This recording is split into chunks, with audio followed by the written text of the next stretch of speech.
kitendo cha kuwa ligi ya mabingwa imeondoshwa, maana yake bakishwa na michezo aina mbili ya mashindano.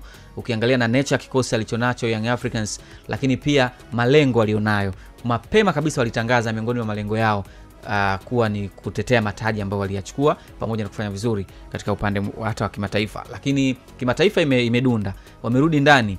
Wana nini ambacho wanaweza wakajivunia mwishoni wa msimu? Wana nini ambacho wanaweza kuambia wanachama wake kwenye mkutano mkuu kama sio kutetea haya mataji mawili ambayo wako nayo? Ukizingatia ili waweze kurudi tena kwenye ligi ya mabingwa wanaweza kupitia mshindi wa pili. Lakini huwa ina heshima zaidi ukipitia ukiwa kama bingwa, huwa ina heshima zaidi.